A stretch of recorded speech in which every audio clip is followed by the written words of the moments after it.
마감의 정석입니다. 김정수 전문가입니다. 안녕하세요. 예, 안녕하세요. 반갑습니다. 예, 오늘 장 한마디 들어보겠습니다. 어떻게 정하셨어요? 구조시장, 저점을 높여가는 반도체 배터리 중심주를 매매하자입니다. 네, 거래량이 부족하다는 건 여전히 동일하고, 그리고 핵심 종목군으로 반도체하고 2차전지 요즘 매일매일 이렇게 좀 체크를 해주시는데, 두 개 종목군 내에서 좀 각각의 질문이 좀 있어서요.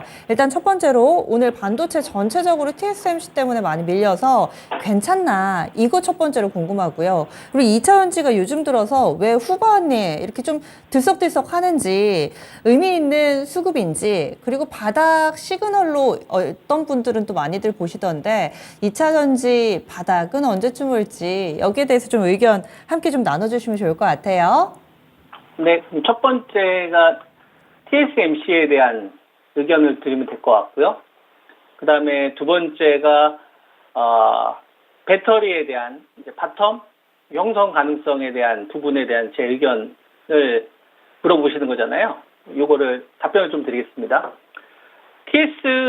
TSMC에 대한 이 공급, 그 다음에 수요, 여기서 오는 이제 불확실성, 이것이 이번에 해외 시장 조정 흐름을 일으켰던 원인인데, 우리가 이제 그렇게 한번 생각을 해보면 될 것 같아요.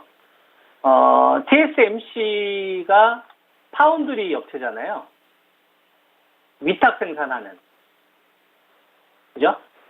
그러니까 TSMC가 주도해서 어떤 물건을 찍어내서 이게 아니라 고객사의 요청에 의해서 일을 처리하는 비즈니스지 않습니까? 그러니까 애플이 아이폰 물량을 늘리겠다, 줄이겠다를 결정한 다음에 그거를 그냥 받는 입장인 거잖아요.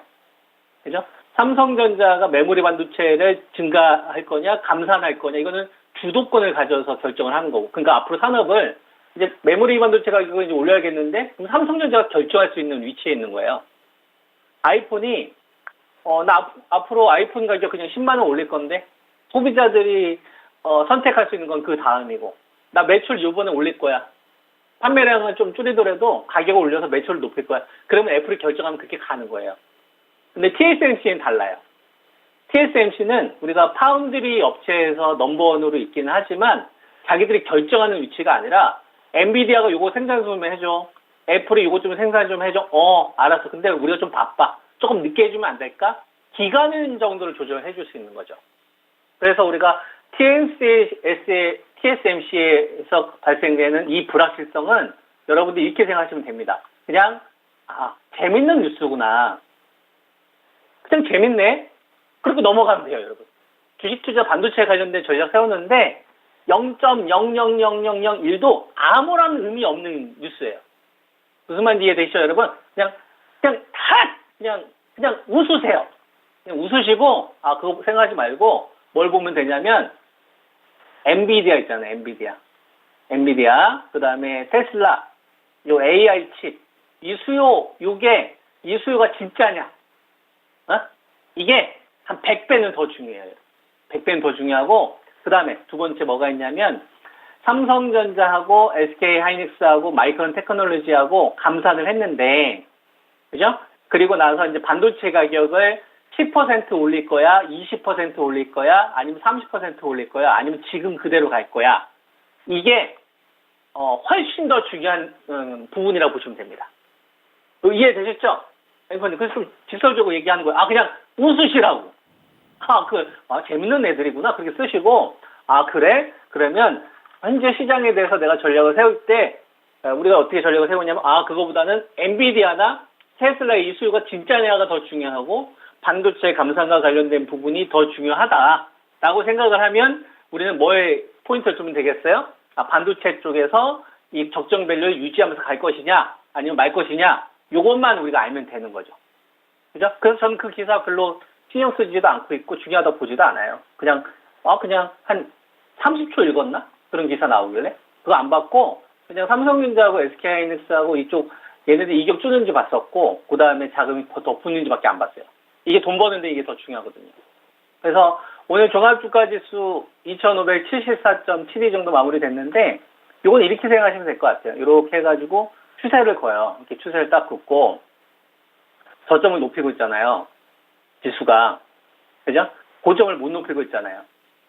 근데 그러면 고점이 낮아지든지 저점이 높아지든지 그리고 나서 어느 정도 방향을 결정해야 될 거 아닙니까?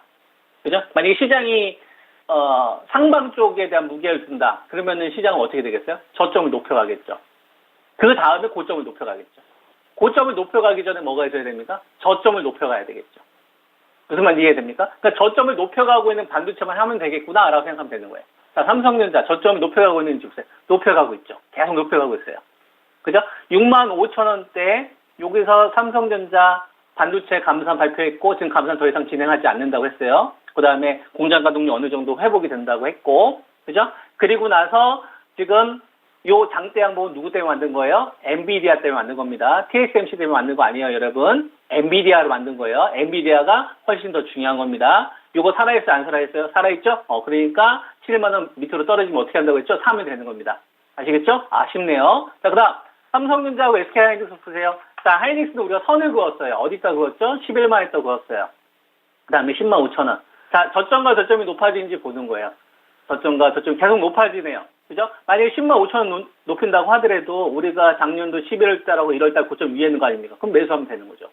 그죠? 자, 하이닉스한테 중요한 건 TSMC입니까? HBM입니까? HBM이 더 중요한 거예요. 이걸 생산하는 건 TSMC입니다. 아시겠죠? 이렇게 포인트를 좀 잡으시면 되고. 자, 그 다음, 오늘 반도체에 관련되어서 전체적으로 가격 조정이 나왔어요, 여러분. 근데 봐봐요. 중심주는 제한된 조정인데 나머지 주식들의 하방 변동폭이 크죠? 돈을 빼는데 중심주부터 안 빼고 후발부터 빼려는 게 아직도 남아있잖아요. 현재 시장을 보면. 그러니까 반도체와 관련된 이 중심주 전략은 바뀐 게 1도 없는 거예요. 저점과 저점을 높이는 삼성전자, 하이닉스, 얘네들 잘 살 생각을 하세요. 아셨죠? 이격이 좁혀지면 그때는 소부장 하는 거고, 이격이 좁혀지지 않으면 얘네들 가지고 그냥 사고 파는 겁니다. 아셨죠? 자, 그 다음 배터리 봅시다. 배터리 관련된 주식들은 변화가 많아요. 앵커님이 정말 중요한 부분 전 집어줬다고 생각을 하는데 오늘 재미난 거 보여줄게요. 자, 에코프로 BM이 동시효과 들어가기 전에 얼마 정도에 형성되어 있었냐면 28만 3천 원이에요. 28만 3천 원. 그리고 28만 원 끝났어요. 3천 원 도망갔어요. 자, 그 다음 포스코 퓨처엠.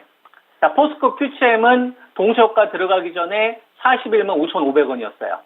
41만 5천 원. 근데 동시효과 끝나니까 41만 5천 원 어디 갔어요? 5천 원. 에코프로 BM하고 포스코 퓨처엠 요 돈 빠지더니 5천 원이 빠졌어요. 근데 재미난 게 생겼어요. 코스모 신소재가 동시효과 들어가기 전에 15만 6,700원 갔다가 17만 8천, 갑자기 9% 마이너스였어요. 그러다 갑자기 9% 급등으로 끝난 겁니다. 자, LG약은 어떤 흐름이 나왔냐면 LG약은 동시효과 들어가기 전만 하더라도 마이너스였어요. 56만 2천 원이어서 57만 3천 원. 그죠? 그 다음에 나머지 코스모 신소재나 이런 기업들 빼고서도 동시효과가 이렇게 바뀌는 주식들이 많이 나왔었다는 얘기죠. 근데 삼성전자나 LG 에너지 솔루션이나 현대차나 삼성바이오로직 지수에 큰 영향 끼칠 수 있는 애들은 없이 그 밑에 있는 애들 사이에 동시효과 사이에 자금 교체가 나타났습니다. 자, 여러분 이게 바텀 신호입니까? 바텀 신호에서는 이런 신호가 안 나와요. 바텀 신호에서는 예를 들면 포스코 홀딩스가 올라가면 포스코 퓨처엠이 올라가고 에코프로 BM이 올라가고 에코프로가 올라가고 이렇게 주식들이 따라오는 형태가 가지. 지금은 뭐예요? 자기들끼리 야 내가 너보다 더 높은 밸류에 있을 거야. 아니야 내가 더 높은 밸류에 있을 거야. 돈 내놔 돈 빼서 이런 식으로 자기들끼리 지금 머리끄댕이 잡고서 적정 밸류를 더 높은 자리에 위치하려고 자리 싸움하는 겁니다. 이건 바텀 신호에서 나오는 자리가 아니에요. 무슨 말인지 이해돼요? 이런 구간에 여러분들이 어떻게 전략을 세우시면 되냐면 포스코 홀딩스를 빠지면 얘를 차라리 하는 거고 포스코 퓨처엠하고 LG 에너지 솔루션만 거래할 생각을 해야 되는 거예요. 그리고 나서 그냥 딱 지켜보세요. 나는 배터리가 아무리 나를 유혹한다 하더라도 에코프로가 장대 양봉 나올 때까지 현금 들고서 딱 기다려야지. 중심주 하지 않으면 나는 전체 거래대금 14조, 15조 늘어나기 전까지 싸게 살 생각만 해야지. 중심주만 가지고 매매해야지. 이런 식의 전략을 계속 실천해야 되는 겁니다. 그러면 지금 시장을 심플하지만 강력하게 매매하실 수 있다라는 말씀을 드리겠습니다. 어떻게 답변이 잘 됐는지 모르겠습니다. 네, 정리가 잘 됐고요. 시장에 이런 동시효과 그리고 또 진짜 신호가 있고 가짜 신호가 있는데 이걸 또 구분하는 눈 전문가님이 어떻게 보시는지 충분히 잘 이해가 됐습니다. 역시나 또 중심주 위주로의 대응 전략 다시 한번 강조해 주시는데요. 그럼 내일 뵙겠습니다. 네, 알겠습니다. 감사합니다. 예. 이렇게 해서 김정수 전문가 의견 들어봤습니다. 반도체 오늘 많이들 걱정하셨을 텐데 김정수 전문가는 TSMC 발 악재는 그냥 지나가는 해프닝에 불과하다. 이렇게 큰 의미 없는 그런 뉴스로 해석했습니다. 그리고 2차 전지 아직까지는 좀 핵심주 위주로 대응을 해야 되지 않을까? 그렇다면 앞으로 맥이 퍼져나가는 시점, 2차 전지 전반이 살아나는 시점은 에코프로 그룹주들이 길게 바닥에서 장대 양봉을 뽑아주는 그날을 기다리면서 일단은 핵심주 위주로만 대응하자. 이렇게 해서 솔루션 제시해드렸습니다. 지금까지 저희 준비한 내용 모두 전해드렸어요. 다양한 투자 판단에 대한 도움 말씀드렸고요. 종목의 상승 하락을 보장하지는 않습니다. 내일 다시 찾아뵙겠습니다. 고맙습니다.